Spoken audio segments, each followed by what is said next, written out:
Oh, finally the sample worked. Goodness gracious. I was just sitting there waiting like, is it gonna go? Is it gonna go? Hello, welcome to another episode of Channel 213. Heineken, fuck that shit! Have blue ribbon! With you as always, I am your host, Dylan Lawson, and tonight we're gonna play music, but we're not gonna play like I normally do, where it's just a playlist of art. Well, I guess in a way it is, but we're gonna kind of sectionalize it. But tonight's highlight is going to specifically be, I have with me here, Doug Nunnally. Is that how your last name is pronounced, correct? Yep, that's right. Awesome. Doug Nunnally from the Auricular, here to talk about... Hello, Doug. How are you doing this evening? I'm good. Thanks for having me, man. How are you doing? Did you have a good week? You ready for the weekend? Yeah, I actually did have a pretty good... It was a little stressful, a pretty busy one, but overall, a good week. I am definitely ready for this weekend. I'm definitely ready for next week. My band will be starting our tour, so this is probably going to be like one of the last episodes I get to do for a good minute, just because it's been back and forth with everything. Just lots of stuff going on. So if one thing, because we were just talking about how, for me at least, February is an unlucky month normally. If there's one thing I can't say about this month, and more specifically the current state of things, I'm definitely a busy person. There's definitely exciting things going on. And it sounds like there's lots of exciting things going on for you, and potentially, well, I say potentially, it will be exciting things for a lot of the local artists we have here in Richmond. All about this Newlin Music Prize for 2022.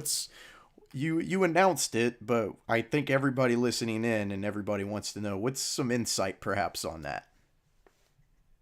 Sure. Well, the Newlin Music Prize, new music award for local artists in the Richmond, Petersburg metropolitan area. You know, we don't want to quibble over where your zip code is. You know, people live in Henrico, but they play in Richmond all the time.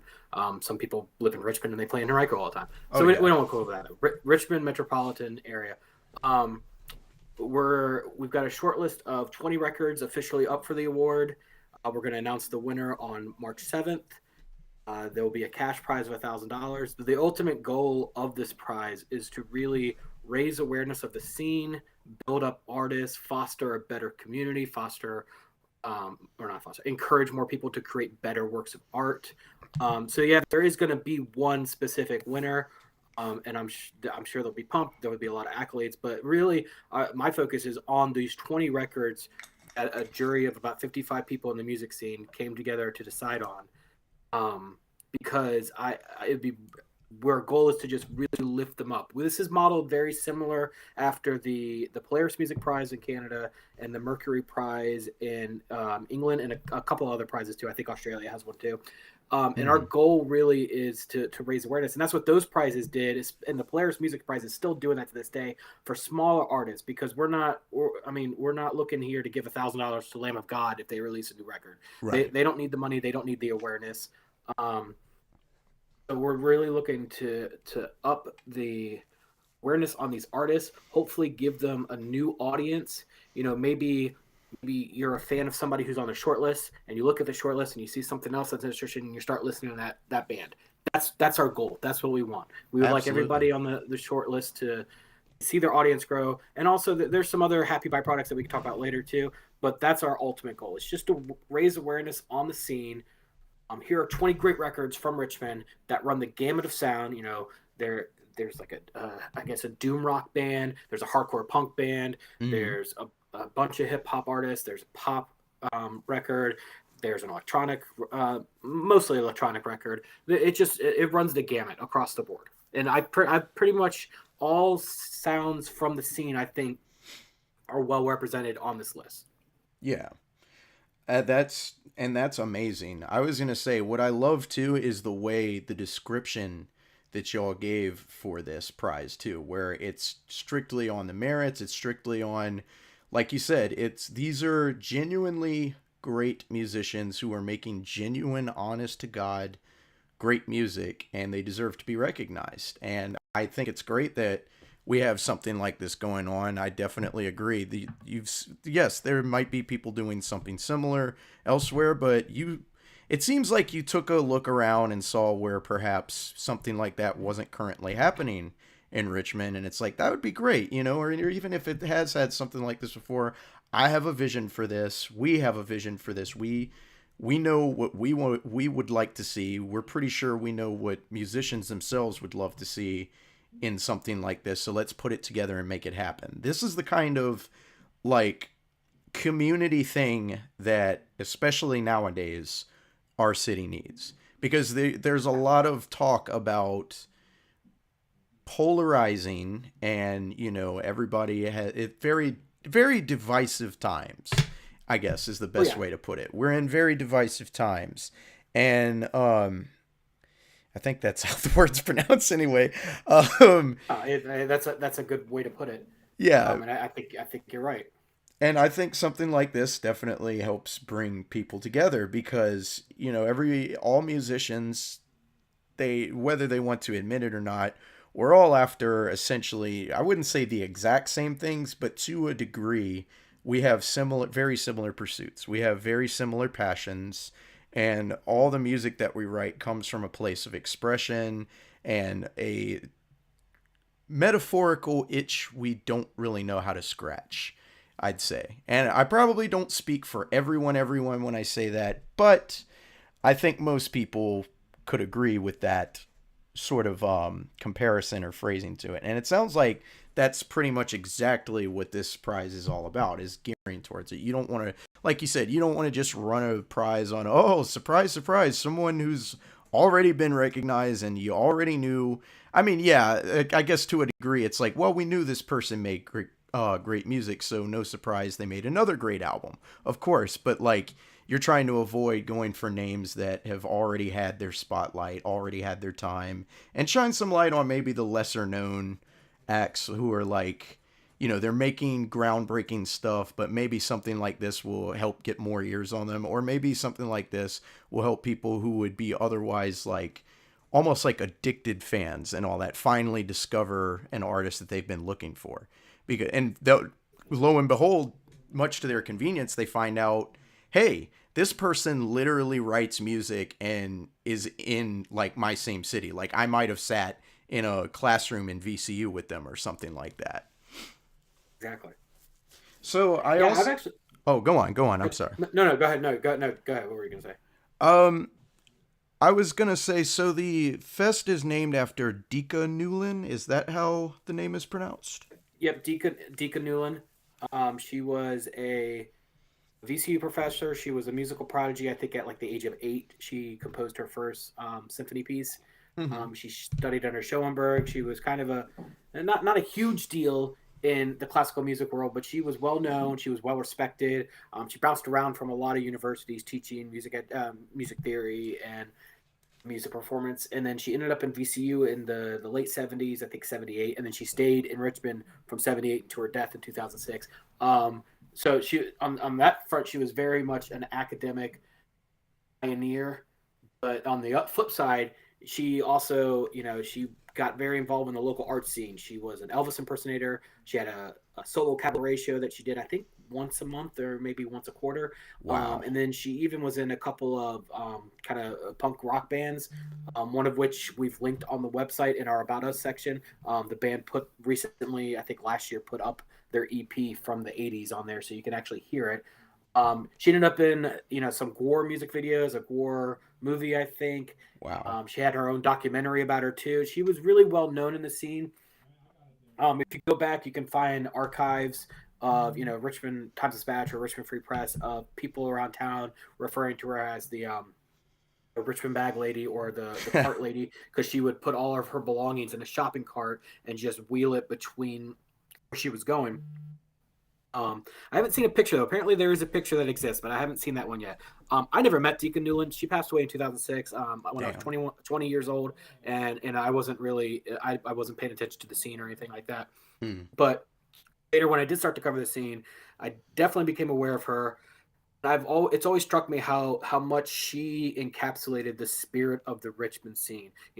Creative, talented, eccentric, warm, funny, just exceptionally talented. I mean, she was a gifted musical mind in a classical sense, but on the weekend she would just put on a leather jacket and go scream some punk songs. Wow. And that really resonates with how I think the Richmond music scene is too. Because and I'm sure you do too. I know some people in the Richmond scene who, they might go perform in like a cover band. Then the next night they're playing in a punk rock band, and then maybe they're going to do backing vocals at a studio later for some pop artists. It runs the gamut here in town. Oh yeah. I was gonna say no. I can assure you, I'm strictly jazz singer. I don't branch out whatsoever. I don't do anything weird. Everything with me is very bland. Yeah, even you can tell by the tone in my voice I'm bullshitting. No. Oh yes, definitely. I don't. And I'm glad you mentioned that. I don't think there is a single musician I know who doesn't have like 4 or 5 other bands, especially these days. I feel like, especially over when like pandemic lockdown was really strict and there was just nothing happening, right? I feel like everybody, they got bored perhaps with what was going on, or if what was going on was maybe a little less active, they ended up perhaps making a new project, be it something that they just whipped up in GarageBand, or they actually got together with some musicians they always wanted to work with, and we had no more excuses, like nobody's doing anything, so now we can finally record some songs together and everything. But yeah, it's definitely, it seems like a staple thing for musicians to have multiple bands, and I think they'll appreciate that about this. It sounds like, so you've named it the Newlin Music Prize, and it's after someone who truly embodied like the spirit of punk, it sounds like. And if there's one thing that goes over really big in Richmond, other than maybe boba tea, it is definitely a DIY punk spirit. And I think that shines through in almost everything. I mean, that got shown, especially, of course, during June of 2020, for reasons that we probably shouldn't talk about. But I mean, they inform. I mean, there's a. I assume are you talking about the George Floyd protests? Yes, and of course, I'm fine with that. Just nothing incriminating, of course. No. The other thing I wanted to mention though is real quick, is one of the records that's on the short list by Junie Mack has a very, very powerful, moving song about that. And I was talking to Jay Smack from Studio B about it, and I still feel, it's February 2022, but in some way I think we're all still stuck in the summer of 2020, and I think it's because we all experienced some type of emotional whiplash, mental hangover from the pandemic hitting, and then very shortly after that, all the aftermath of George Floyd. And I think, I don't know, especially Richmond itself, the monuments have started to come down. Things are changing, I feel like, incrementally, which is not great, but it's happening. But it still feels like we're stuck to a degree in 2020. Yes. One thing I did want to bring up too is that, with this award, I saw a lot of scenes get decimated by COVID. The punk scene was particularly one of them. I just saw it get really fractured, and not that people weren't still creating bands, but I just didn't see it as connected as it once was. Probably, the big thing would probably have to be because you can't run house show, or you couldn't run house shows for a while, or if you did, you had to keep it super, super hush hush. I don't know. I think it's bounced back a little bit. I've talked to a couple people who seem to think it has. And I know other scenes got splintered too. So I would hope that this award now coming in 2022, as we not necessarily see light at the end of the tunnel, but we feel a little bit more confident. We feel a little bit more at ease. I would hope that this encourages those splinters to start being healed. Absolutely. Yes, you're absolutely right. I can't tell you how many people I knew who were stagehands, managers, touring agents, in big, they did the thing that was supposed to be quote unquote impossible. They broke through, they followed their dream, just like everybody always says, oh, you need to follow your dream, you need to chase after what you want to do. Well, they did that, and everything was going well, and then this thing that nobody ever thought would happen came and just tore the entertainment industry apart. I think 2020 and I guess you could say, even though things are starting to come back, it's still a recovery process, and we're still taking hits in one way or another. As far as like the economics and the entertainment industry as a whole. Um, Mm. it is definitely the biggest hit I think the entertainment industry has ever historically taken, if not in the last probably what century. I can't. I know there was times where perhaps there were shortages or something happened that maybe disrupted certain parts or um, certain angles of the entertainment industry, but this is probably the biggest like all across the board hit. I want to say Oh, it I was think some so. yeah, I want to say they assessed it was some maybe 6 million plus dollars, or probably even more than that. It might have been even higher, but it was some 6 million that was lost from the music industry, and like not just sales but like everything. Like everybody lost money, a lot of stuff shut down, everything in 2020 alone.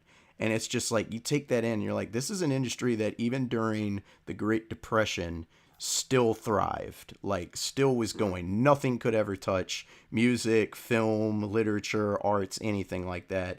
And now it's just like, and you know, for all I know, maybe literature was the only thing that didn't quite get it. But even that, it's like you got to go to the bookstore if you want to get the book. Yeah, you can order it, but then you have, you know, shipments are behind and things are backed up, so you're still getting affected. Um, Mm. yeah, it's been a rough time, and I was gonna say lots of people I knew of had to dip out of their a lot. Some of them aren't even gonna come back. Is the sad part about it. Some Yeah, of I them, know. And if we're talking about Richmond artists too, I know a lot moved out of Richmond just because they physically had to. You know, yeah, they either had to move back home and with their parents, or they had to go to take care of their parents, mm-hmm, or some people just they couldn't afford to live in their situation. Something happened and they had to find something else. So I mean, we lost a good chunk of musicians in the scene, just from having to migrate, just because there was no money to be made in town. Because you got to think about it too. In the 2010s and to now the 2020s, you make musicians make or not make musicians are more dependent now on performing live music than perhaps at any time in history. It's always been the most profitable part of music. I don't think artists have ever had to rely on it as much as they had in the 2010s and 2020. And it's not worth it to debate why that happened, but it's just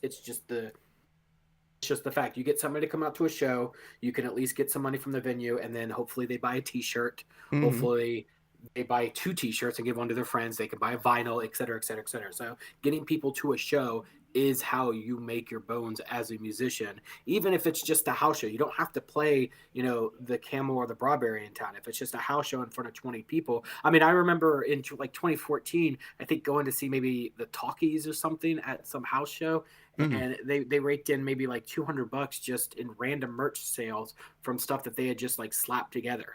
Yeah, absolutely. I was gonna say I like that you mentioned them too. Talkies, R.I.P. Miss them so Oh yeah, much. Talkies are there's a piece in my mind. I have like this notebook of huge ideas that I would love to do. One of them is this book called like bands that never made it, and it would just be all these bands that I loved that broke up way too early. The Talkies are near the top of that list. They hit that like that center of my like my musical resonance, that Mm. guitar shoegaze sound with those powerful female vocals that sounded different but also compelling. It just I loved the Talkies so Oh much. yeah, they were a really, and it's funny. I met them at another show that they were playing that a friend of mine's band was playing. My friend Sarah was performing with, at the time I believe they were called the Phosphines, and it was at the Camel, and I will never forget because I was sitting there, um, chilling like on my own, and I looked a little weird and different for I guess the crowd that was showing up that night. You know, it was kind of a more like indie rock alternative kind of looking crowd and everything, and then you got me. I'm looking all gothy and weird with my like cloak thing over me. I look like I just came off of the Sith regimen or something like that. And like I'm just chilling over there, and it's not like I'm like, oh, all to myself, like, oh, I'm too good for these people. I just when I go out to shows by myself, I tend to try not to bother too many people, but I'm not able to be silent. If I go places, especially nowadays, I'm always running it, and I feel like that's just Richmond for you. Like, it's a small city. You're gonna run into like 15 people, just walking out your front door, and that kind of happens to me a lot. So of course I'd seen Sarah there and got to talk with her and meet a couple members of her band, but they were busy setting things up and getting ready to play. But I sat near the table that was the talkies, and we were just kind of like we kind of ended up intermingling on something. I think there was a giant bug in the venue that was on the wall near them and was like crawling towards them and kind of freaking, I think it was Marissa, out. And I kind of came over and handled that, and from there we started kind of having a discussion, and they played that night, and I'm like, wow, this is a really awesome band. And I just kind of kept in touch with them after that. I'd show up to as many of their shows as I could. And yeah, you're right. It seemed like in almost little to no time, like a year and a half after that or something, which they'd been around for a little bit before that, of course, but that was just from the time that I was aware of them and was following them. It seemed like a little bit after that, that's when everything kind of fell apart. Although I will say, Marissa is now a solo artist under the name Dior, and I don't know if you've had the chance. Very good. Okay, you have good. heard it. You have heard it. I was going to say, I'm so stoked to see her back in music. I believe the other members have gone on to other projects, but I'm not sure how many or if those projects I don't know if Taylor has. Taylor was the bassist. I'd be really interested to see if she had, because she, I feel like, was kind of just like not the heart and soul of the band. It's kind of like a disparaging term for the other three members, but she was very. I feel like her punk energy really fueled that band. Mm-hmm. Maybe that's one of the reasons why I latched onto it. Marissa's voice was really great. Austin, I think, was the drummer. He was really good. And then Jake Shin was the guitarist. Jake Shin was phenomenal. I'm pretty sure he is in another band in town. I think they may have moved by now. I'm not going to be able to remember what that name is. But yeah, Right. they all did something else. I don't think Taylor did. I'd love to hear it if she did. But Marissa's stuff under Dior is really, really good. And she's gotten some good attention too under that. But also, I literally I could talk about the talkies for an hour because I do love them that much. But I often wonder too, like, if this award was around back in 2017, is this something that could have enticed a band like that to stay together? I Probably. mean, maybe not them, because I'm pretty sure Marissa had to move away due to her husband or her fiance at the time. So things like that do happen. But there's some bands that just kind of break up just because interest dries up. They've already played a lot of shows. They've played everywhere in town. They've released a couple records, and they're tired of the grind. I wonder if an award like this will encourage that band to keep going, to keep striving to be better. I could honestly speculate. Yes. I don't see why not. At the very least, I don't see where it would hurt. It's something that it gives you that mentality, and not a false mentality, but it gives you the mentality that there are people out there who aren't just other musicians themselves, but literally music appreciators, which you may be. I'm not saying anything bad about you. You may be a musician yourself.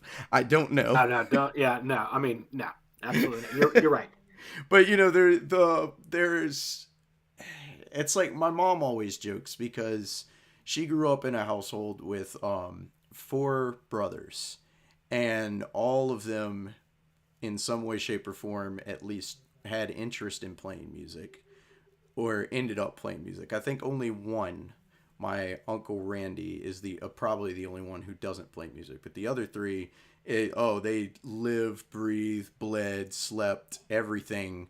Everything was music for them. They all became very proficient at their craft too. And she always joked because everybody's like, "Oh, what do you play?" And she's like, "I play the radio." And like, she jokes about it, but my mom actually does have a good singing voice too. But that's besides the point. she jokes about that, but I like that she says that because it's like, yes, a person who listens and consumes the music and feels it and gets into it and gets the connection with it is just as important as the person who crafts it. No doubt. And so, yeah, it's like those people too end up becoming your agents because even if they don't know, if they've never been in a band before and all that, they know enough from just watching bands and like having friends who were musicians and ended up in bands, or just caring that much about music to where they took it to that level. They know enough to know what it takes for something to go further, or like figure out what it takes for something to go further, or if nothing else, make support it to the point that it goes further. And it sounds like what you're doing is Right. expanding that and showing, like, reiterating that yes, there's people out there who do give a shit about what you do. You just have to do it, and you just have to make the push to get it out there, and don't sell yourself short. Make it the best possible thing, make sure you're in love with it, but also realize that other people will like it. Don't sit there and think that just because you might have your days where it's like, why am I doing this? Why am I creating? It's not. This isn't going to go anywhere. It will. You never know. You never know where you'll end up, and it's good to keep pushing for it. I fully completely agree. I run. You mentioned this at the top. I run the Auricular too, and we were talking about this beforehand, Yes. before we went live too. I've tried very hard to document every piece of music that comes out of town, and I do mean every piece of music. Even if it's Right. just like a 2 minute song that you put on SoundCloud, I want to put it on my spreadsheet. I want to document it on a website, and I want to talk about it because I do feel like just like the talk. There's too many. You never know what encouraging words would do to somebody. Yeah. It's a lot of pride to have somebody, to know that somebody out there is listening and is paying attention to you. and, Absolutely. and I have seen, some artists. I started the Auricular in 2018. Before that, I was at RVA Magazine, and I do know that in all the years that I've been doing this, I've seen how artists do react to that encouragement, to that focus, to that spotlight, and it's almost always positive. It's almost always the next thing. It's better.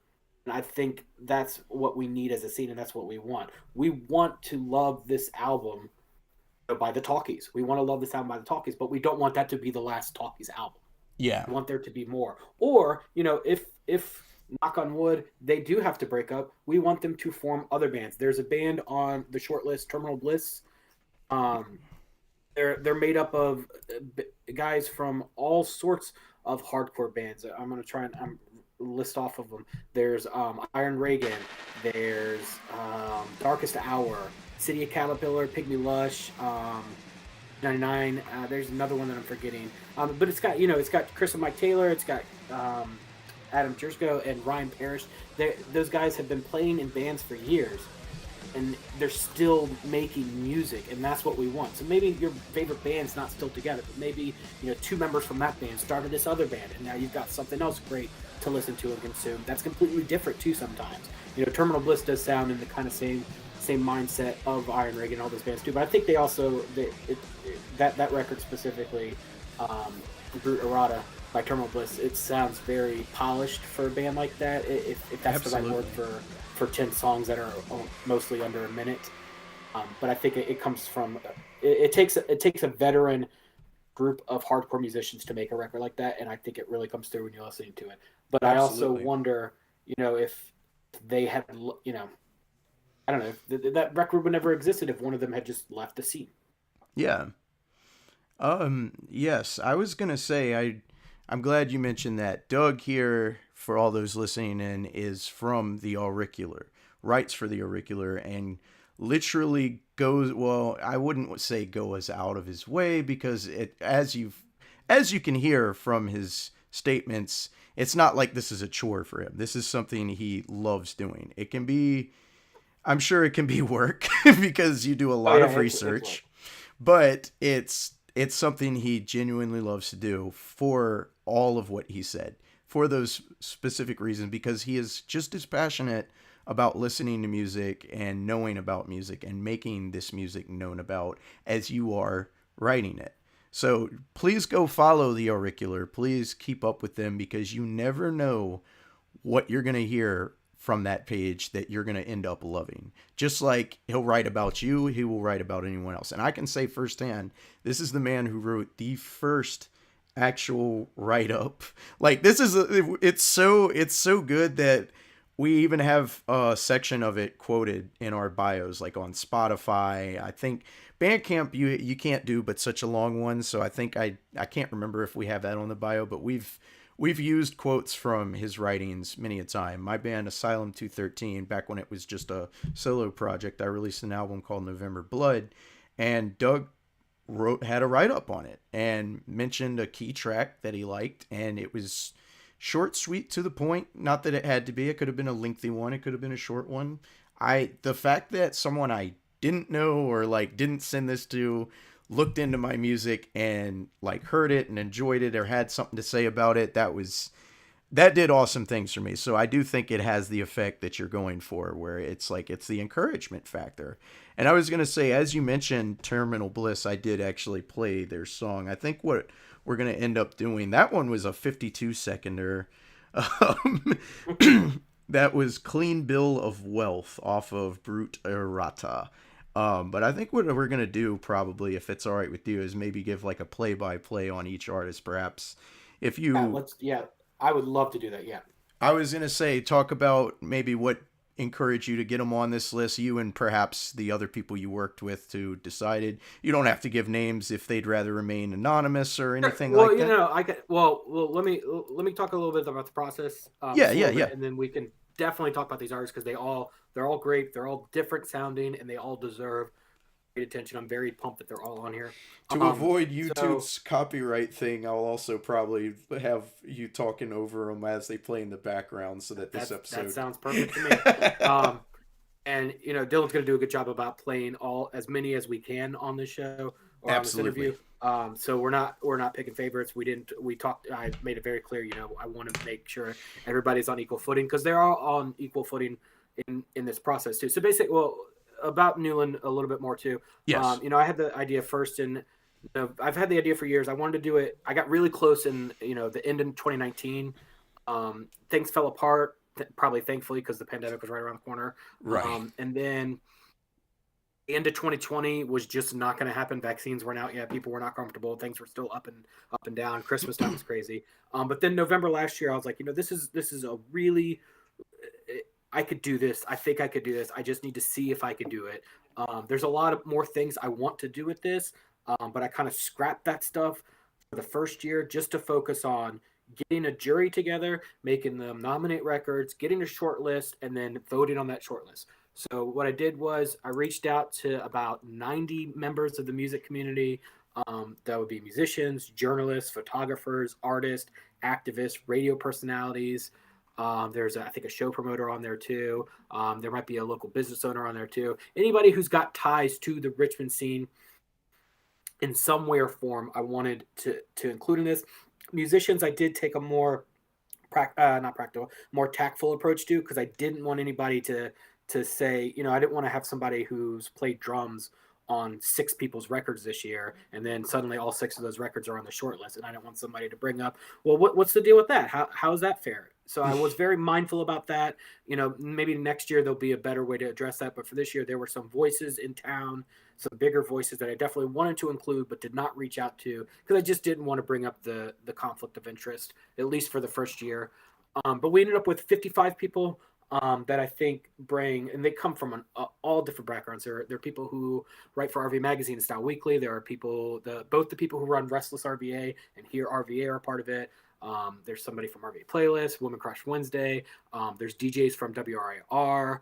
There's freelance journalists. We even got Tom Brehan, who's one of the editors over at Stereo Gum. He lives in Charlottesville, and he's been covering a lot of Richmond music for years on Stereo Gum, kind of unnoticed because of how much he covers on Stereo Gum in general. He's opened me to a lot of great punk bands in town, like Haircut, who had a great EP called Sensation a couple years ago. Getting off the point, but so I got all those 55 people together. And then, so probably about by middle of December, probably end of December, I told them, hey, we're good to go. Here's what you can do. You can nominate up to 40 records for this, up to 40 records. The only caveats, three, there were three caveats. You had to be from the Richmond Petersburg metropolitan area.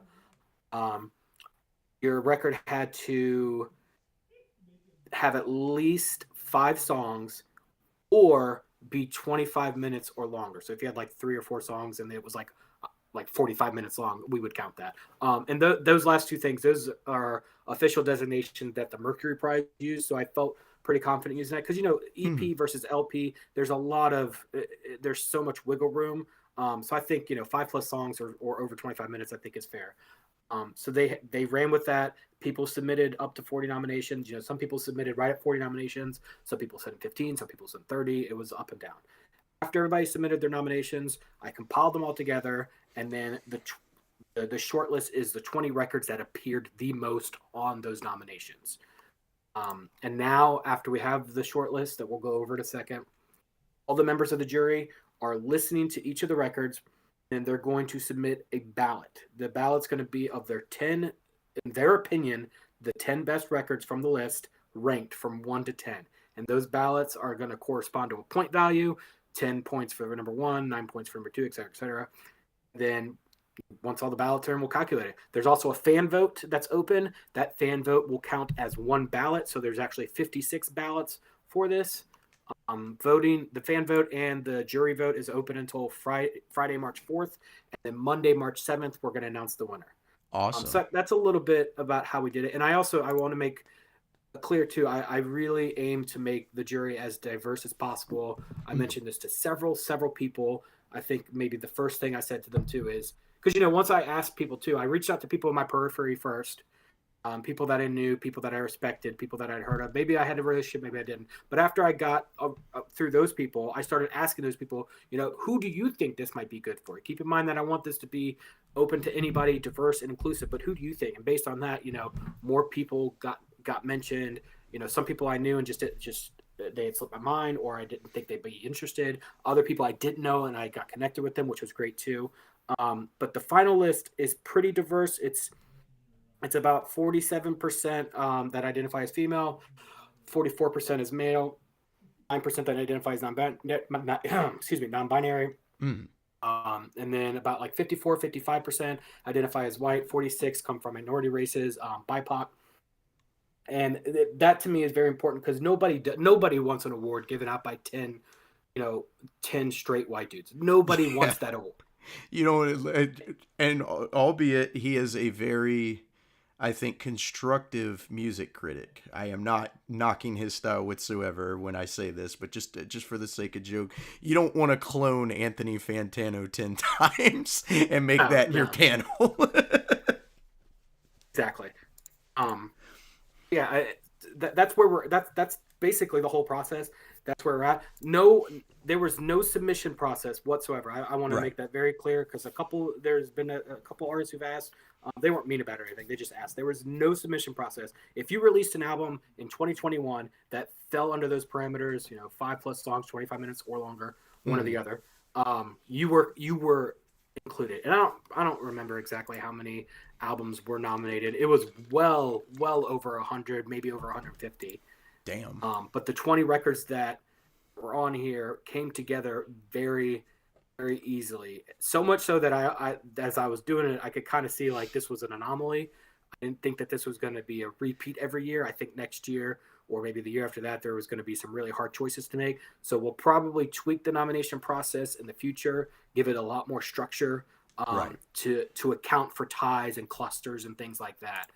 But yeah, we got 20 artists.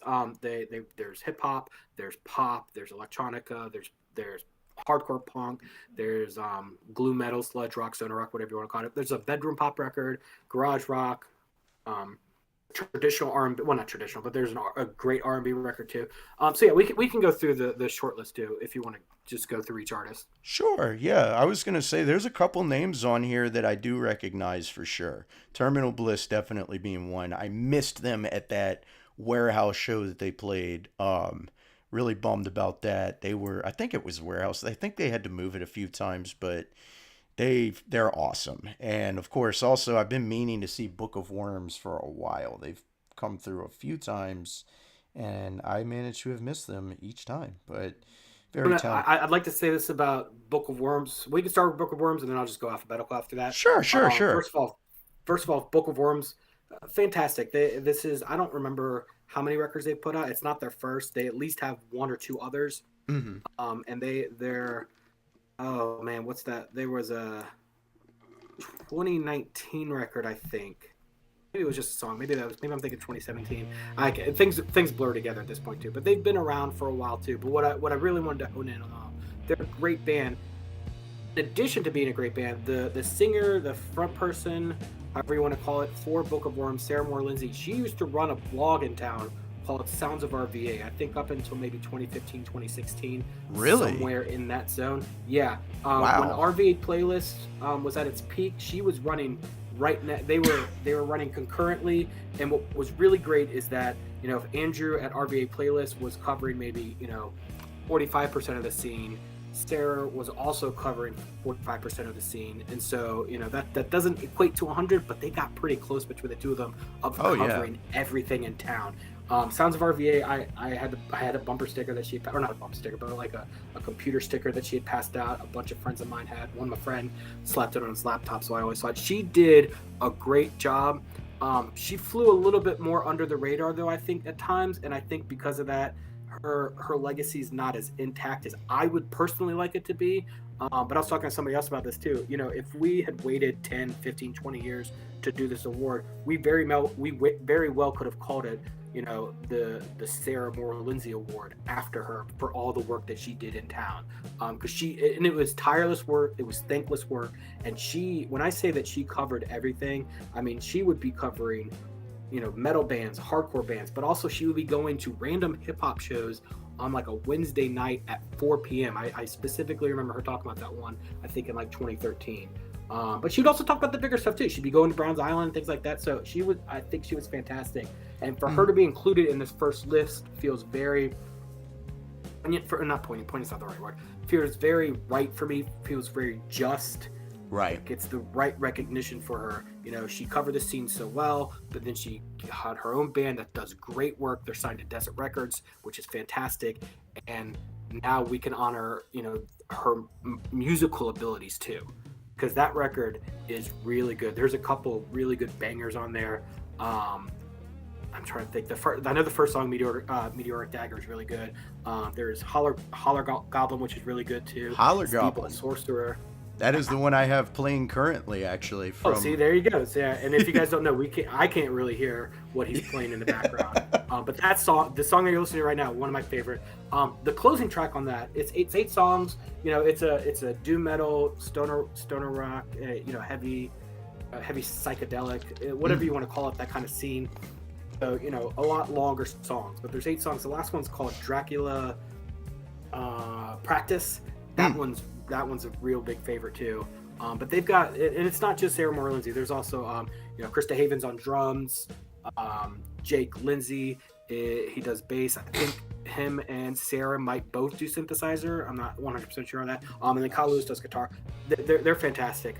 That record is really good. And they mix it up too. I think there's an organ on one of the songs too. Maybe one of the songs that I mentioned. That record's fantastic. Right. And we talked about Terminal Bliss earlier too. It was really important for me because at this point too, I think pop has become the dominant sound of Richmond.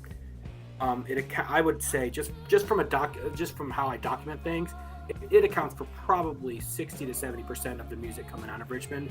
Absolutely. And I'm not saying that's a good or a bad thing. I'm just saying that as a fact. But historically, Richmond was always known for the hardcore punk scene and the metal scene. War is one of our most famous exports. Excuse me. And they're very much in that scene. Avail is from that scene. There's so many bands that identify with that in the late 80s and into the early to mid 90s. So it was really great of me to have 2 great artists from each of those like pockets. Book of Worms in the metal kind of doom rock scene, and Terminal Bliss from the hardcore punk scene represented on this list. Because those scenes might not be as vibrant or maybe as well known as they once were, but they're still very much a part of Richmond's DNA. It's a very strong community, that's for sure, especially when you get into hardcore, grindcore, metal, almost pretty much any wake of metal, I would say, has a very strong sense of community behind it. It might seem a little niche. It might seem like, oh, that's the table you can't sit at unless you know someone who sits at it at times. But metal is, you're right. Metal is absolutely, it's left a stamp on Richmond for sure. Um, for So tell us about Abby Huston. I'll be playing her song Promise off of her album Aha in the background as we talk maybe a little bit about Abby. I first off, disclaimer: I don't know if it's Abby Huston or Abby Houston. I've Ah, always said Abby Houston. I'm notoriously bad about that stuff because I'm very much of the mindset. I listen to the music. I don't go out and try and figure out how to pronounce the name unless I actually end up speaking with her. right. That's a fault of mine too. For the longest time, I remember friends made fun of me for not knowing how to pronounce Sufjan Stevens for the longest time, Ah, well into the 2010s. So it wasn't like a 2000 haha joke. I'm talking like 2012, 2013. People were mocking me for it. That's just that is another table you don't get to sit at until you know how to yeah, properly exactly. pronounce Sufjan Stevens. But You're just Abby shut Huston, out. Abby Houston, she's got a really interesting sound. She released a record called Aha back in September, October. I think October. I think it may be dropped right before Halloween.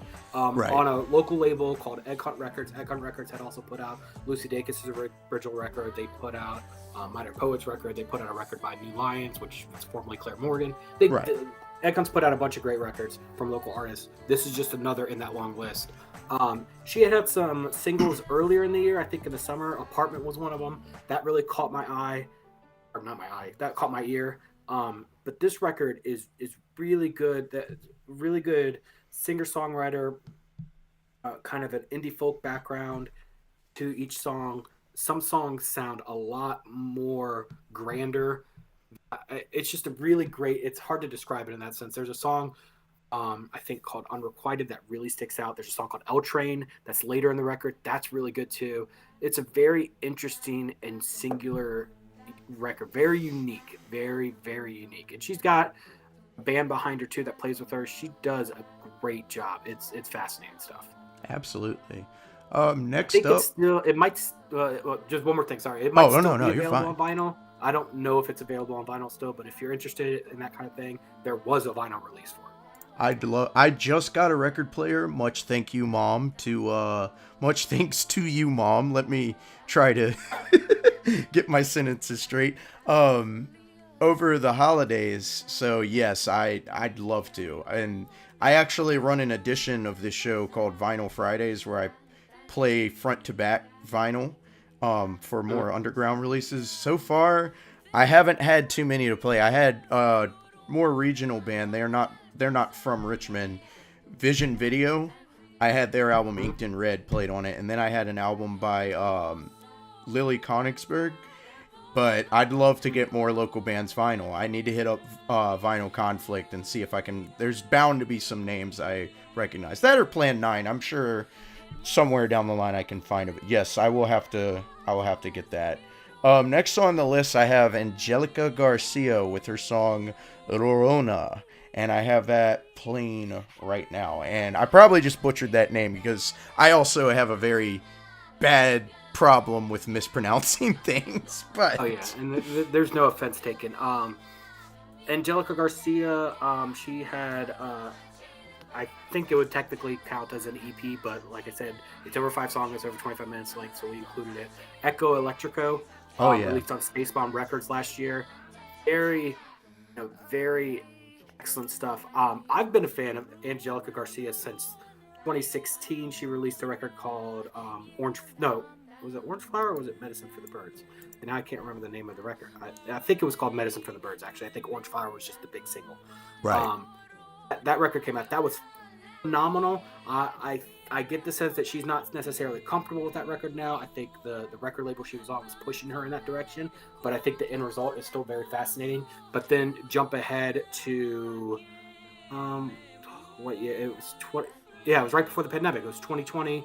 I think February. She released Cha Cha Palace, and it was just like this monumental step up, just monumental. It One felt like it loomed over the Richmond scene, if you it had a lot more electronic influence, a lot more like pastiche Oh elements to yeah. it.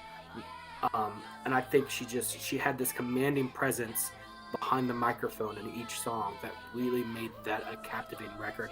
And this new record from last year kind of builds off of that, I think.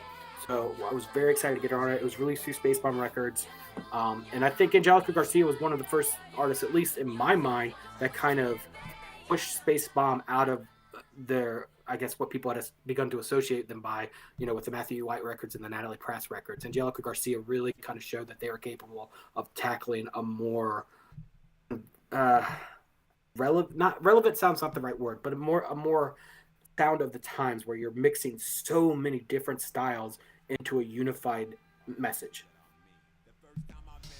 Absolutely. And I was going to say one thing I can definitely identify with that song in particular is texture. It seems like where she makes wonderful use of the electronics, as you mentioned, this song, it's like mostly vocals. It sounds almost all a cappella, and it's just so strong because it's just this wave of gorgeous vocals all across the 4 minutes and 5 seconds of it.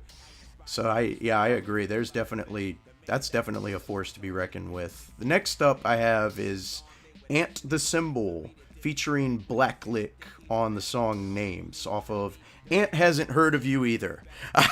Which I love that, by the way. I love that there's a local artist who's saying that, like, because there's always been that, oh, never heard of them. Well, I ain't heard of you either, bud. What you gonna do about it? I love that album title too.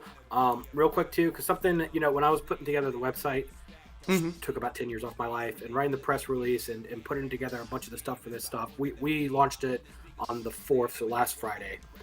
So the Wednesday and Thursday before that, it was just a lot of time spent staring at these album covers. And one thing that really stood out to me is how, I mean, you've been in the scene for a while now too. I think you would know too. Just the level of attention that artists bring nowadays, at least local artists in our scene, the level of attention they bring, not just to making the music, but to their album covers, to the music videos, to the marketing. I feel like it's really elevating them too and making them seem a lot more legit. There's a bunch of great album covers on here. And I remember, going back to even maybe 2015, 2014, there'd be some records that I would consider the best from those years, but those album covers are very, I don't want to fault them. I understand how difficult it is to do these things too with limited funds, limited time. It feels night and day with where we were then and where we are now with some of these album covers. And I'm bringing this up because I look at Ant's album cover. It seems very simple, but you look at it and you kind of blow it up, and it's got this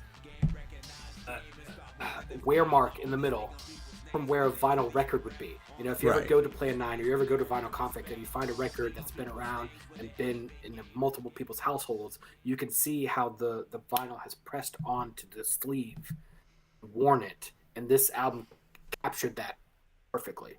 Oh, so wow. I really like that. This record's fantastic. Ant the Symbol is a producer, kind of in the vein of that classic boom bap style from the golden era of hip hop, I think. So he's got a lot of great MCs featured on here. Black Liquid, Johnny Siggs, a lot of the people from Gritty City Records, things like that.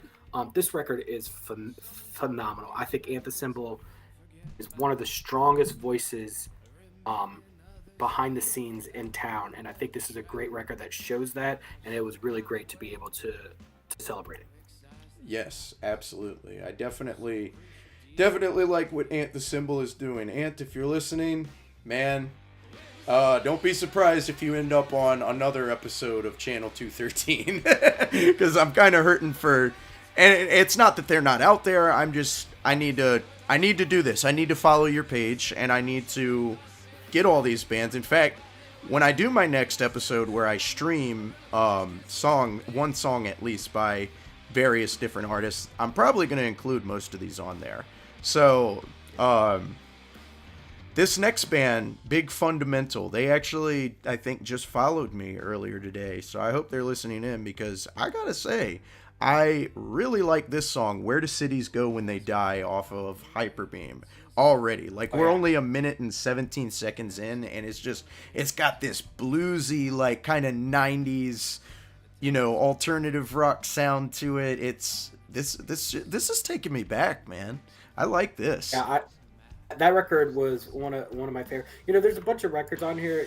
We've been talking about the Auricular a lot. Full disclosure, since the pandemic happened, the Auricular has been a very shallow roller coaster. A lot of very lows and then very brief highs. Yeah. I think I'm trying to do a good job in 2022. I think we're off to a good start, especially with doing this. But there were a lot of records last year that I really wish I could have had the time and energy to cover. Hyperbeam was definitely one of them. I remember when I first saw that. We just talked about album covers too. This album cover is great. It's got all the songs kind of coming out of the center of it. It's a very unique album cover, and I think it speaks to the sound. The sound might not be as unique because, like you said, it takes you back. I think the way that they combine it is their own singular sound. And a lot of these guys too in this band, Stuart Ruiz and Jonas Stewart, I know that they've been around in a bunch of different other projects too. So this comes from some good people from the local music scene too, and it's just got a really, really great, great rock sound. I think they've got a music video for the first track, Haze. You should check that out. It's really good too. But I can't say enough good things about Big Fundamental. That was one. There were some records on here. And I was surprised that some people were, we'll get to Caro in a little bit. I think Caro's next. I was surprised that people put her on the list. But you have somebody who covers mostly hip hop. So when they put a rock record on their nomination list, you pay attention to that. And I think Big Fundamental and Weekender later down on the list, they were kind of these bands that kept popping up on hip hop people's list too. And I was very, very happy to see that. On the flip side too, Antisymbol and Lighter Illa Styles were on the flip side. They were on a bunch of people who normally cover rock. They were on a bunch of those people's playlists. Absolutely. In fact, yes, Caro is next. Her song "Pretty for You" from My Room. I like the calming. Is it me or is it the bands that do kind of what she's doing here, where it's all lowercase lettering in the titles and the album name, and from track 1 to the last track on the album. Something about that is calming to me. I don't know why. I don't know if it's just because the way text is presented, if the internet's done this or something, gives me a certain image of something.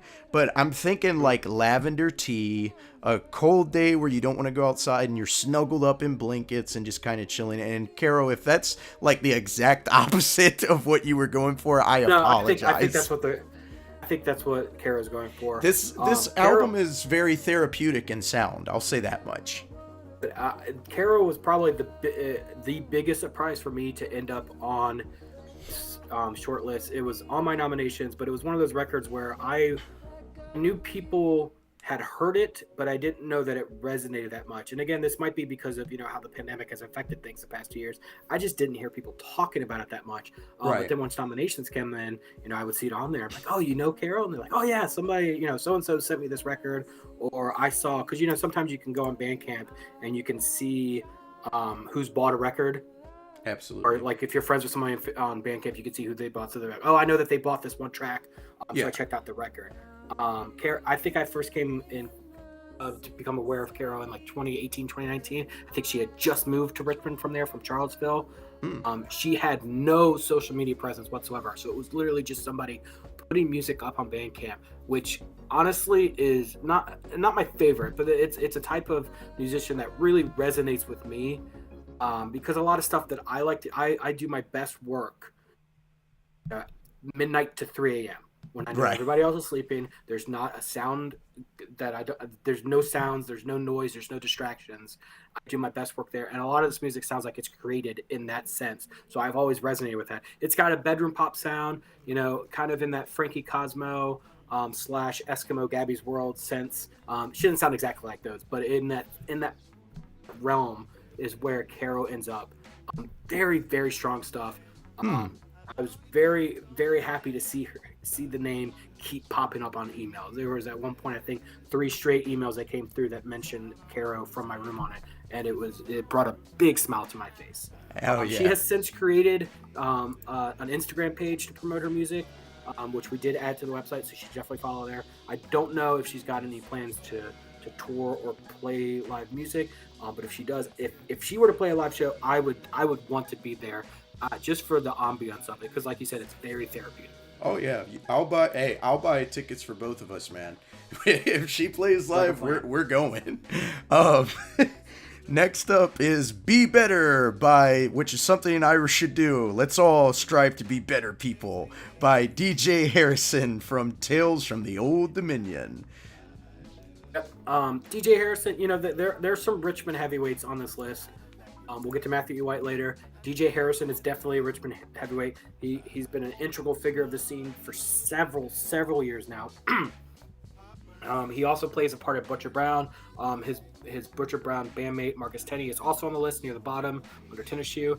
I was a little concerned about a couple artists making this thing too. I use this analogy of somebody else. There's been a bunch of people talking about we don't talk about Bruno not being nominated for the Oscar, and it seems like Disney only put one song up because they don't want to put 5 songs up and have support split between those 5 songs with none of them winning. Whereas if they just put one song up there, everybody can just funnel their support to that one song and raise the chances. In that vein, DJ Harrison had music last year. Marcus Tenney had several albums last year. Butcher Brown had an album last year.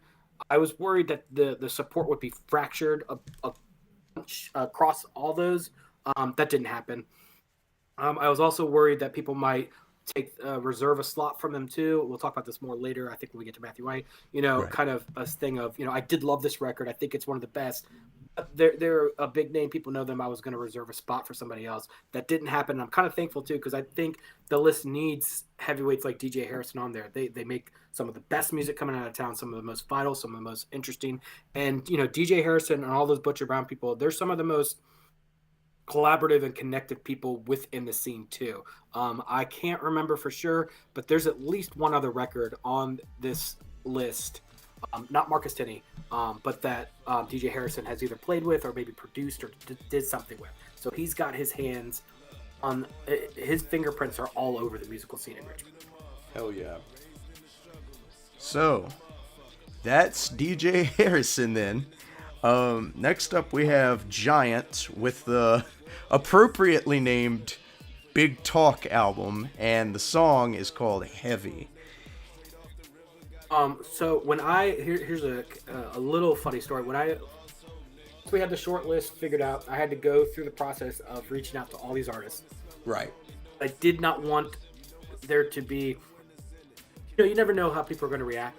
It's a positive thing. They all took it positively, but you never know how somebody would react. I would hate to just be dropped on your lap one morning. You're driving to work and all of a sudden all your notifications start going off and you get all these text messages and you have no idea what's going on.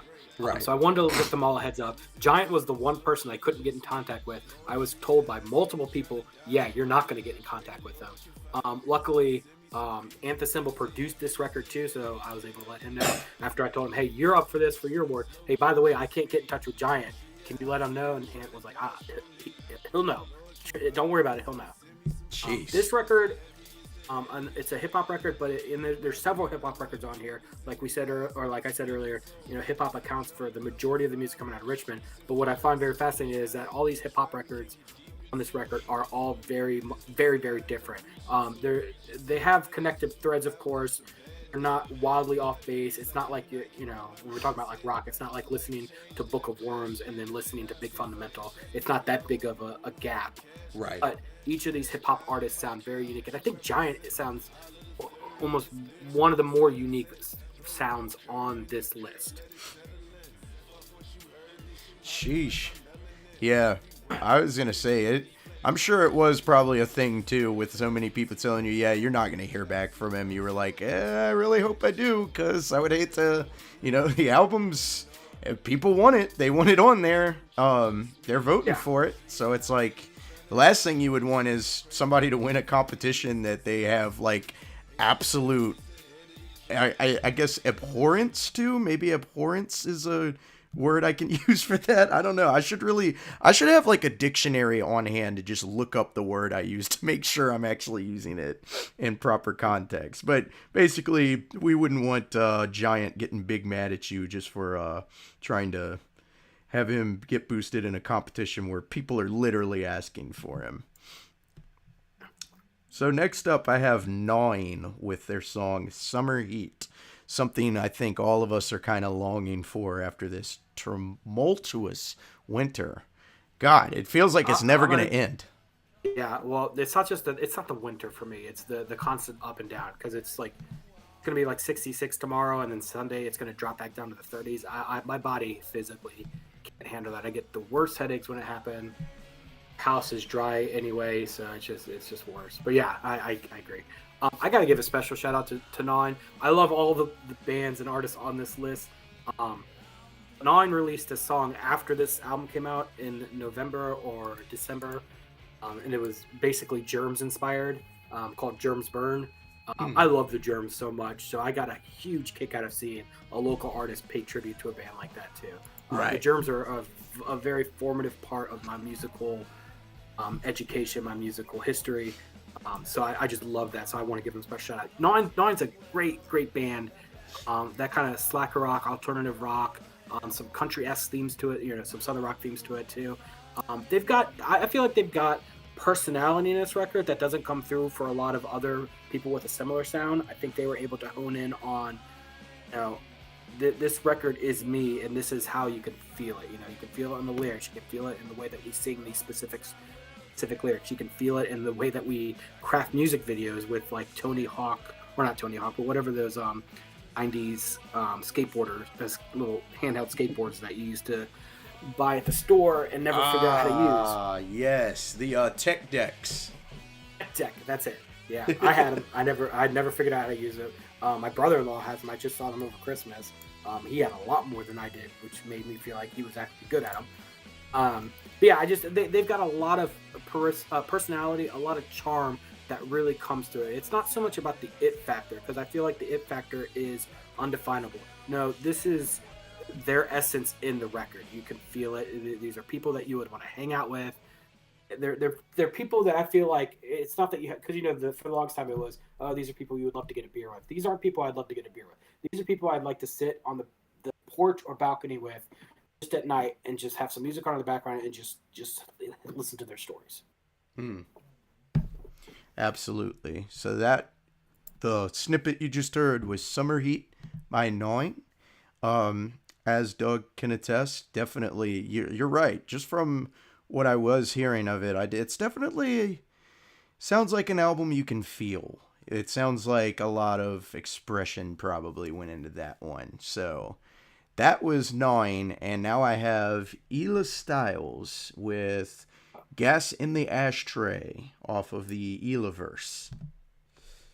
Ela Styles, another Ela, okay. very prominent. Yeah, Ela. As far as I know, it's Ela Styles.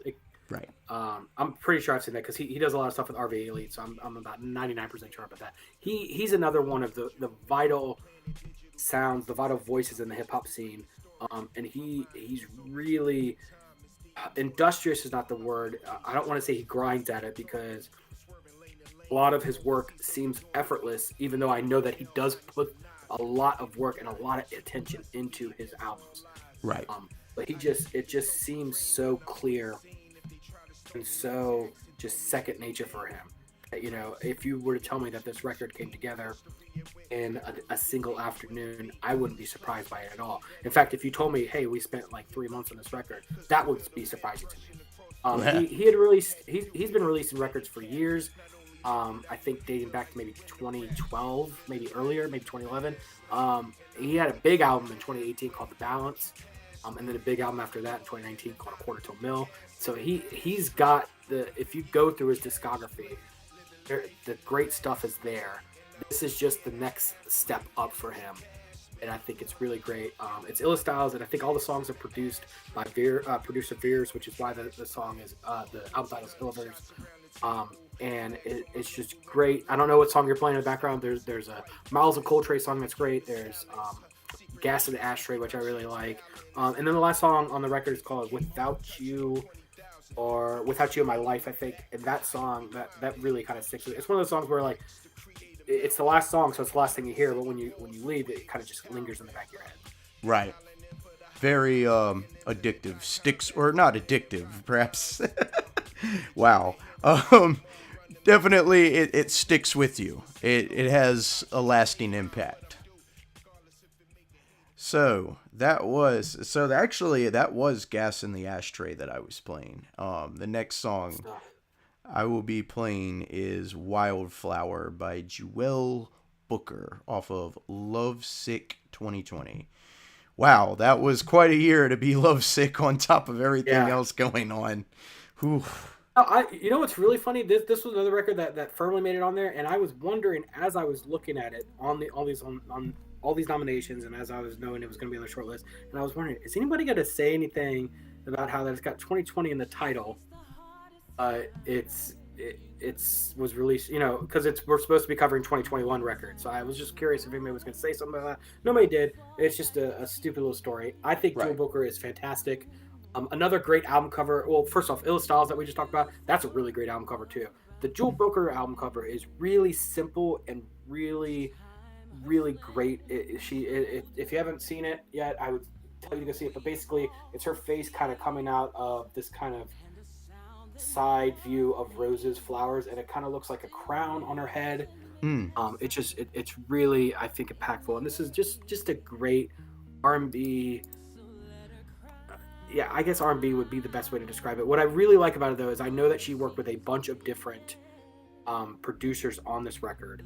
I think she gave me 4 names to list as the official producers, but she said there were more. I looked it up and I found some of the other ones too. The 4 main ones are Cliff Majors, John Green, Tim Andrews, and Chaotic Beats. What I find very fascinating is with a lesser known R&B star, when you kind of flirt with that many producers on one album, it can sound disjointed. I've heard a lot of really interesting R&B records that I wouldn't necessarily classify as good because too many producers got their hands on it and it just didn't sound connected. It didn't sound unifying. That's not the case here. This is a record that you think could have been done all by one producer. It's very connective, and maybe it's just Jewel Booker's voice throughout the whole record that connects it, but it feels very, very organic, very harmonic throughout the whole runtime, and I think it's a very strong record. Absolutely. I was going to say, I'm looking at the album cover now, too, right here, and you're right. That's just a beautiful visual to top off.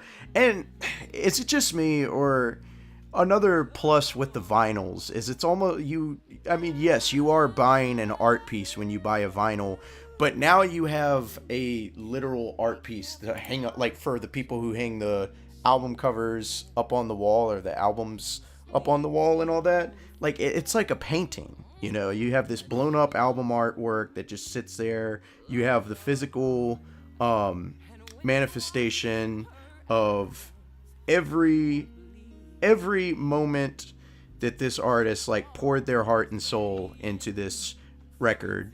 And that's something I have always appreciated about vinyls, is it's like 2 or 3, maybe even 4 different pieces of art all compiled into one. But yeah, that is a really good song. She's got a really great voice too. I mean, to be expected, obviously. It's not like she ended up on this list for being a bad singer, but Wildflower by Jewel Booker. I think I said Jewel. What is wrong with me? It is what it is. Don't worry about it. Don't get caught up on it. Lovesick 2020. That is definitely one of the albums up for vote, and that, as well as all these other albums, deserve your vote. Which, by the way, I meant to ask you, you said there is a place for people to vote at. Is there a link that I should share to that? If you go to newlinmusicprize.com, right. There on the homepage, the first link on the homepage, it says 2022 shortlist announced. If you scroll down a little bit, it'll say fan voting is now open, and there's a link there. There's also a link at the very top. So it'll say like Newlin Music Prize, and it'll say shortlist, and then fan vote. That fan vote will take you to a Survey Planet link. So all you have to do is just enter your email address. That way we don't get people spamming the vote. Right. And then you can just pick 10 records that you think should your 10 favorites. Basically it. Very simple. And it randomizes for it too. So we just don't want people just to go down and click the one that they want and then the first 9 in a row. Right. So it randomizes the picks each time a new person comes to it. A bunch of people have voted in it already. Obviously, I'd like more people to vote for it, but it's open until Friday, March 4th. Perfect. Yes. So NewlinMusicPrize.com. Go there, put your votes in, support these artists. They're doing, if you're a musician yourself too, understand these people are doing exactly what you do. They're putting their heart and soul into this stuff. Let's let these people get the recognition they deserve, because all of this so far has been great music, including this next track, Food and Liquor by Johnny Mac, and featuring Name Brand off of Peace, Mercy, and Blessings. Name Brand, I think, is the producer on all the tracks, or maybe the majority of the tracks. So it's a classic hip hop record in a sense. So it's got 19 tracks, Right. a couple, I think 1 or 2 skits, maybe 3 actually. I can't remember. There's one in the middle. I know, maybe like track 9 or 10 or maybe 8. This I mentioned earlier, we were talking about George Floyd a little bit. This album has a song called Monument Avenue on it. Very impactful. Very much of the times of the aftermath of all that happened, not just with George Floyd, but then the protests that we had around the monuments coming down, et cetera, et cetera. But it's not, if that's not your cup of tea, if you're not looking to digest something very heavy, there's other great songs on here too. Food and Liquor that you're listening to right now is one. He's got a Moon Juice song that's really good. Some of my favorites on there. There's a song called Way Up that's featuring Cole Hicks. I love Cole Hicks. Right. So I was happy to see her on this. Supreme Soul featuring Radio B pops up later. I think maybe it's one of the last couple songs on the record. That's a great song. It's a really I don't want to say weighty. Weighty seems like dense. Dense to me can be negative. It just there's a lot going on in this record lyrically that I think he's packed a lot into this record. It just feels, in the sense that it feels very much like those records that you would buy in the mid to late 90s that were very dense, and you would have your party anthems, you have the songs that you would love to blare in the car driving down the road, but then there's also songs that really make you stop and think. Yeah. I think this record is great about that.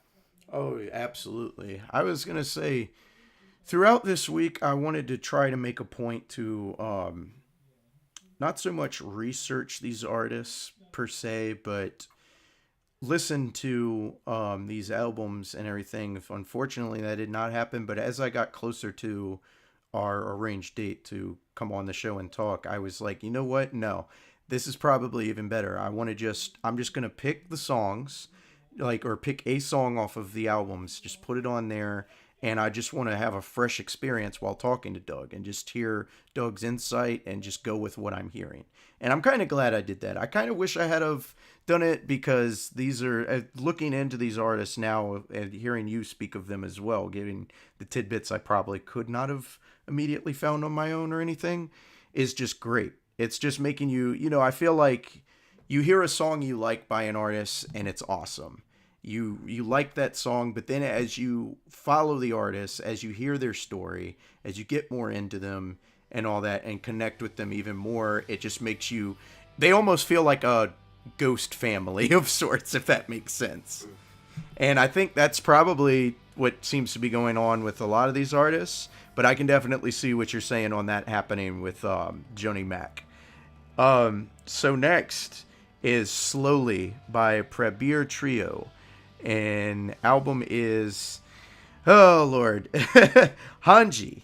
Hanji? I think Hanji. Yeah. Okay. I'm talking about weighty songs. There's a song called America on this record that they just released a music video for.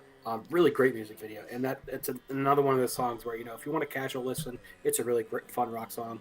If you want something more, if you want more of a bite lyrically out of your songs, this song is a great kind of takedown of the quote unquote education that a lot of us got. I feel like it's a song, and he doesn't mention it specifically, and I've never talked to him about it, but I think there are, when that Watchmen show came out and they were talking about the Tulsa bomb, the Tulsa massacre, a lot of people, no matter what your race, no matter what your background, a lot of people were like, why were we not taught this in school? It's a big story. It's a big part of the fabric of our nation. Yes. We were just never taught it. And I think this song speaks to that education gap that there's a lot of things that we're just not taught about, or some people get those textbooks that say slaves were happy, and it's just what are we doing? Like Yeah. that's not history. We don't have to harp on things. It's not about like making people understand how exactly brutal it is, but we don't need to whitewash history too, just to make sure people's feelings don't get hurt. Right. We need to learn from the past. We need to see, identify the things that did happen in the past for what they are and be like, no more, never again. We are not going to let this happen again. And if it starts to happen again, which eerily enough, we are kind of seeing some, dare I say, recurrences. And it's not the first time, but I just feel like the last few years have put a magnifying glass on these things, Like if you weren't paying attention before, or if you weren't sure if it was out there still before, now there's no question about it. And yeah, it's like you said, that the education has to be there, and it's not just about pointing a finger and saying, this has got to be constantly constantly thrown in anyone's face. It's because it's not throwing something in the face. It's literally, we have to identify it for what it is, and we have to speak to it on what it is, and take the corrective action where needed. So that's definitely, I'll have to listen to this album and listen over that track, because I'm sure that one I would definitely check out the music video too. Oh yeah. I don't want to get. I agree with everything you're saying. I don't want to necessarily get caught up in that to go, because I can talk about that for an hour too. Oh yeah, for sure. It would be a disservice, I think, to Premier Trio. Premier Trio, there are 4 people in the band. It's very much the same as Ben Folds 5, where there are only 3 members. So there are 4 members. All 4 members are heavyweights of the local scene. Right. Kabir, Kelly Strawbridge, Russell Lacey, Kanika Cook, all heavyweights. This is a really great record. Some very strong songs. Slowly comes right after America on the record. That's great. Rockstar and Silverchair are great songs later in the record. Just a really, really great. I think he put indie pop at some point on there. I don't know that I would go that far, because the rock current, you can't mistake the rock current that just vibrates through the whole record. Right. Next up, we have "Fly Away Again" by Tanishu, off of the album Hey 2021. I'm pretty sure it's Tanishu. Not 100% on that too. Wow. It's Marcus Tenney. Oh, you're fine. It's Marcus Tenney, also Butcher Brown alongside DJ Harrison. Okay. Marcus Tenney had several releases last year, and a bunch of people. I had a couple people after the shortlist was announced say, oh, it's great that Marcus Tenney's on this. I kind of think I like the 3 Sides record better. He had another record last year called 3 Sides. That was a great record too. It's got Chance Fisher on it for a couple songs. It's really good. But Marcus Tenney, under the name Tanishu, releases some of the best music in town. I think he's one of the most prolific artists in town. Him, DJ Harrison, the whole Butcher Brown stuff, and he's another person. His fingerprints are all over the scene in town, and it's great to include this record on this list. Absolutely, and it's appropriately named for the short list for 2021, being the album title. Yeah, I like what I'm hearing on this. This is definitely different. Moving right along. So we had "Fly Away." Now we have "Runaway." "Runaway Soul" by Tiara and Andrew, off of Roller Skates. They're another band I was a little surprised to see make the list, in a great way too. They're a duo that I think really grind at trying to find a scene, really find an audience. Right. Everybody does in town. I don't want to discount that, but I see Tiara and Andrew really grind. I can see their posts all the time on social media. I can see the shows, the type of shows that they want to play, the type of shows that they do, the attention that they put into everything that they do. So it was really great to see this record come out. They're one of those bands that you might not have known released now, just because the Facebook algorithm, or even the Instagram and Twitter algorithms now. You don't always see everything too. And I remember seeing a lot more when they were releasing singles. They were just popping up in my feed constantly. So I knew about them. I knew friends of mine knew about them. But the album I saw less of. it's a shame because the album is so great. It's so vital. You said you were playing Runaway Soul. Yes. Yeah, that's my favorite song on the record. It's very, very good. Roller Skates is the single. That's a great song too. I think Crop Circles was another single. Maybe there was another one too. I can't remember the third. But Trouble in the Water is also a really good song on this record too. Just a really strong duo. I can't say enough good things about Tiara and Andrew. And I think I have not had the pleasure of seeing them live. I've heard they are very exceptional live. So I would, as things start to, I don't want to say get back to normal, but as things start to feel better, at least, I would love to see them this year. It's hard to find the wording for it, isn't it? But yes, I would very much agree. Hopefully we get the chance to see all of these artists live, honestly, but I guess it's, it's really up to them and other factors. Sure, who knows what's going on or what the future holds, but certainly would love to catch them live. Last but not least on our list, we have Rising by Weekender. Yeah, they are a really great alt rock band. But what I really like about them too, the songwriting really comes out. I don't want to discount any of the music on the record too, because I think there's a bunch of very talented musicians on this record. But I think the songwriting is really tight here, and it comes through and it elevates everything on the record. I did find out something Wednesday about this record. Jay Smack over at Studio B told me about this. Jim Wright apparently works in elderly care, had to deal with a lot of that tragedy during the pandemic. Apparently he had been sounding the alarm years before about how illfully prepared we were for something like this, how illfully prepared elderly care was in general. So for me, I didn't know that listening to this record. I already liked it. To me, that makes this record even better in my opinion, because to create something so impactful after experiencing so much trauma and loss, yes, that's really powerful. Absolutely. That's what music is, I dare say, all about, but that's definitely a big part of it. And yeah, absolutely shout out to him on that. Shout out to him for also basically working the front lines there, it sounds like. Because I can't imagine, like, I inspect fire alarms for a living, and we've gone into some of the hospitals, and we've gone into some of the nursing homes and all that, and seen firsthand. I mean, it's not like I go into the rooms, but there's these curtains that would just stretch down the halls that you couldn't go down. And like the rooms were absolutely not open. And then it got to a point where some of those rooms you could go into, and like if we had to get the smoke detector in there, sure, we do it, whatever. But it's just, you just stop and stare, and you're looking at it and you're like, I've been here before, because we do a lot of our inspections annually.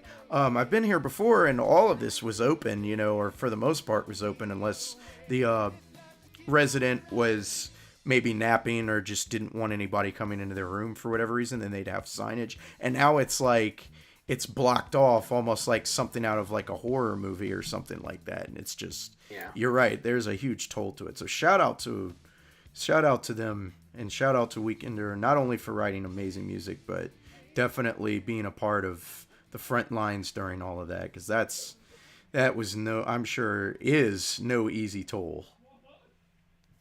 I think we skipped three bands. Don't worry about it. It's very. I mean, there's 20. It's a lot to keep track of, and I know we've been running through them really quickly too. Right. There's three real quick. Frames, Matthew E. White, and McKinley Dixon. Matthew E. White, we can gloss over real quickly, and not any disrespect to him. He's a heavyweight in the scene. Very much a driving force behind Space Bomb Records, which put out Angelica Garcia's record, which put out McKinley Dixon record, which we need to talk about. His record was put out through Domino Records. That's who he has a performing contract with, or a recording contract with, excuse me. But he's been a vital part of the scene for so long. He's attracted a lot of bigger names nationally to come into Richmond to, I guess, record. And there's actually been a bunch of bigger name bands, well, maybe not bigger names, but well-known bands on like the indie circuit that have actually ended up moving to Richmond. And I know at least one of them, they got the bug in their ear from people who had worked at Space Bomb. It was very important for me, or not important, but it was very great for me to see him represented on this list too. His record, K-Babe from September, was fantastic. Trying to think of my favorite song off the record. There, Nested is a great song, but I also like there's a song called Judy, really good, and Shine a Light for Me is a great song too.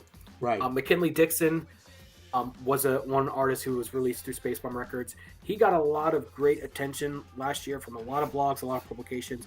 I think he's one of the most important rising stars in the scene, just because he's so unapologetically unique. A lot of people are unique. We were talking about which band was it? Big Fundamental earlier. How you can hear the threads in their music, and I think that they would very proudly want to rest on those laurels. McKinley Dixon is his own artist. There's definitely building blocks. There's definitely mile markers in his music that you can point to, but he is a very unique artist. His album, For My Mama and Anyone Who Looks Like Her, or Who Look Like Her, excuse me, a record that will stop you in your tracks if you let it. The first song is called Chain So Heavy, and it's so impactful. But there's also great songs like Grown Man Voice, Twist My Hair. It's a phenomenal record, and it comes from a very real and visceral place, I think, in McKinley Dixon's soul, and I think that comes out in the record. And then the last one that we didn't talk about was another kind of surprise to make the record too. And I'm going to say this about this record. I don't mean it as any insult. I think you might know a little bit of the play. There's some bands. It's not just here in town. I've heard about it in other scenes too. Other scenes. I've got friends in Florida that talk about this too. They'll get attached to. They'll get a manager, or they'll get a press agent, or they'll even be lucky enough to get on some type of record label. And once one of those three things happen, the focus shifts away from being a local band towards, well, I want to be featured on Paste, I want to be featured on Pitchfork and Consequence and Uprocks and all these things. And in that sense, I think they end up becoming overlooked and undervalued by their local scene, even though they're still a vital part of it. Frames is kind of one of those bands. I think I was worried that they might have gotten overlooked. Apparently, I was wrong, because a lot of people kept bringing them up. They had a great record last year. Very good. There's an emo touch to it, but it's very good garage sound to it. Sarah Fung is the singer. She's got a very commanding presence. We talked about that with Angelica Garcia at the beginning. Obviously, They're completely different sounds, but I get the same connective thread between them. And then a bunch of the people in the band have played in other bands in town too, so it's kind of, I wouldn't say heavyweight, but there are people in here who have real connections and real ties to the Richmond music scene. Alex Wilson, Blake Lehman, Carter Whale. This record was released on No Hope Records, and I love it. It's got a really interesting cover too. They have a really interesting motif too with some of their marketing photos and things like that. Any song on this record would be, if this is one of those records that you just kind of put on. I remember in 2017, early 2017, I was painting, my wife was expecting, and I was painting the nursery, and I just had 2 albums on repeat. It was the Charlie Bliss debut record and this record by singer Jess Abbott under the name Tanserin. And they were records that I could just keep playing on a loop, because every song was great, and every song made me want to listen to the next song. Right. As the song would end, I would get excited knowing what comes next. This is this song. As Cold Hard Criminal ends, I think Ryan comes next, and I get excited to hear that. I really adore this record. It's really fantastic stuff. Absolutely. I was going to say, my apologies on these 3 artists. I thought I see what happened. So when I meant to make this playlist, I think I may have, I have other playlists for my past episodes. I think I may have accidentally added the songs to those, and that's why they didn't show up on this. But it's a lot to keep track of. Trust me. Yeah, that is true. But those, again, that's just 3 more excellent bands that we got to hear snippets of, and I will make a point. Great stuff. I will make a point of following. Oh, I'm sorry. Go on. No, you're fine. I think we're probably gonna wrap it up soon. Yes. I just wanted to make sure that I don't forget. So I did mention earlier, we have 55 people on the jury. They all contributed in a great way. They're still contributing by voting and helping to get the word out. They're doing a great job. But there are a good there. I don't know, about like a dozen people that I really wanted to give a special thank you to, because their help and support and advice were invaluable. A lot of these people, I would be panicking at like 11 o'clock at night, writing Mm, a press release, and I would be blowing their phone up, and they would be answering. And that you can't pay for that kind of support. You right. can't. It's invaluable. I feel very honored for it. So I definitely wanted to mention some people: Andrew Cawthorn from RV Playlist, Maya Walters from WRIR, Marilyn Drew Nishi. She's the editor in chief, or not editor in chief. No, I think she is editor in chief, is the official title, over at RV Magazine. Davy Jones, he runs You Hear That, but he also writes for Style Weekly. Noah Page from WRIR, Elijah and Ryan Hedrick, they're the two people behind Here RVA, and Dira Sultanich, she's a musician, great sounding board, great sounding board. Mark Cheatham from the Cheats Movement, he's been a really good supporter, definitely gave me some good contacts too. Jackie Bishop Wells, excuse me, from Fallout, she helped talk me through a lot of things too. Really helped me kind of hone in on like the mission statement, the intent behind this too. Jay Smack, I mentioned earlier, he runs Studio B. He's just a great supportive person to have on your side. Clara Indress, she's a freelance journalist. She used to write for RV Magazine. She's got a very keen ear, a very perceptive ear.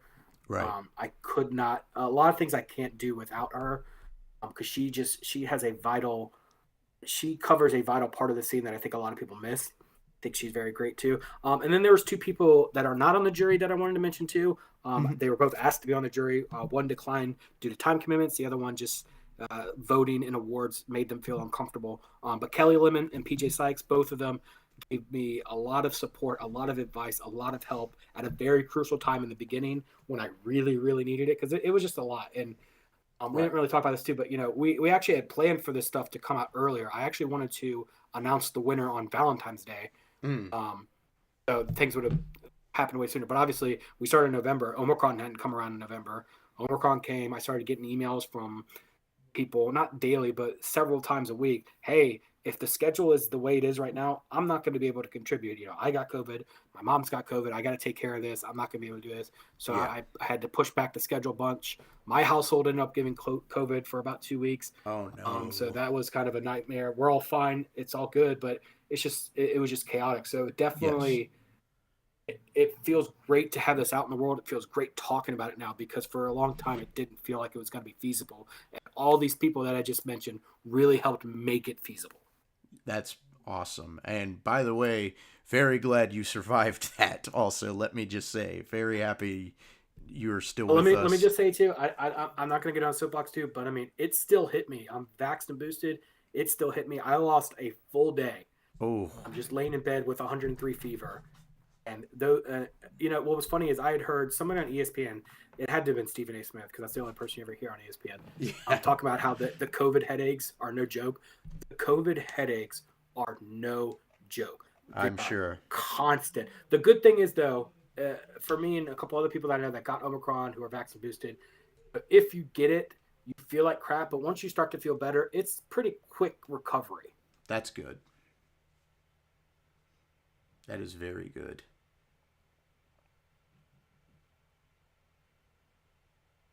Oh man. Oh man, I feel like we've been talking forever. Yes. Um, I was gonna say, yeah, that is relieving, at least as relieving as something like that can be anyway, that there's a quick recovery. But yes, we have covered a lot of ground. Doug, I just want to say thank you so much for coming on the show tonight.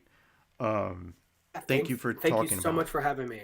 Of course, I really hope to push some traffic from anybody who regularly listens to my show or just follows me on whatever I do towards the voting the Newlin Music Prize, because this is very much something that resonates with me, and I feel like should resonate with pretty much anybody who's involved in any kind of community, because this is the kind of thing we all love to see, and you're doing Yep. it. You're putting the things together that we love. So from not just myself, but literally everyone I know, thank you so much for this. I greatly appreciate that. I will say I'm very excited to get through this, announce the winner March 7th. This, for the next, and we plan for this to be an every year type of thing, but we also don't want to be, you only hear from us in January to March of every year. We don't want Right. that. We want to partner with organizations and charities in town to help build up the local scene. Absolutely. There's a bunch of ideas floating around. I've definitely put a pause on that just for the month of February so we can get through to the finish line. Mm-hmm. We want to be a part of the scene. We want to be partners with everybody in town. So you'll hear a lot more about us as things continue. Perfect.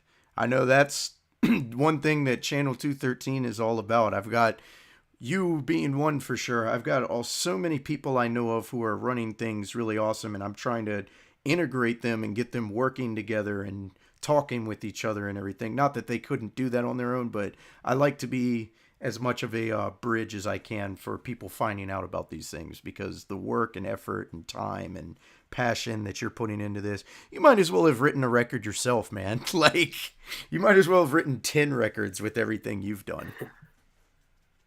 Like I said, though, I did head it up, but I did not do it alone. A lot of people did help me along the way. Yes. I could not have done it without those people's help, and they're still helping me. Oh, awesome.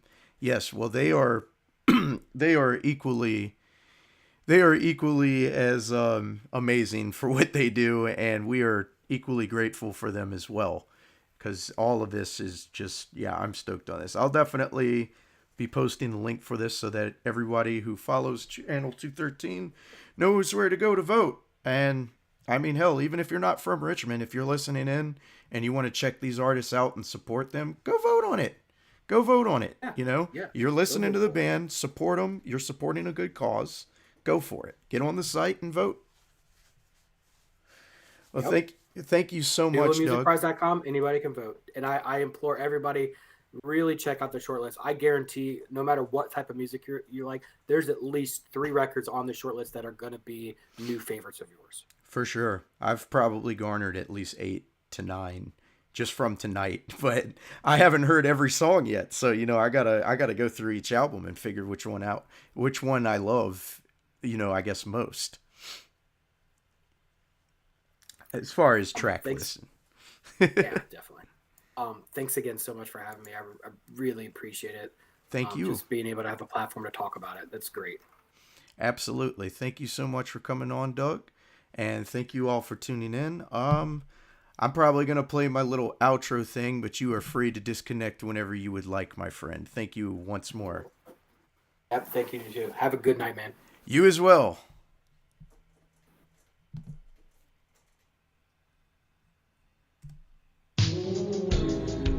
Well, there you have it, folks. That was a lengthy discussion. I like my lengthy discussions. The longer I feel that I get to talk with someone, the more I feel we're engaging, which means they feel comfortable talking, which means they feel good about their ideas and their expressions.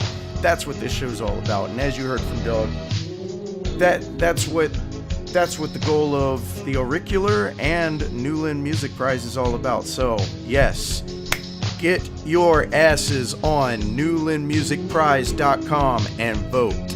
If you want to hear anything that was played tonight, I'm going to post that playlist with this. I'm going to make sure I post that playlist tonight. Go listen to these artists.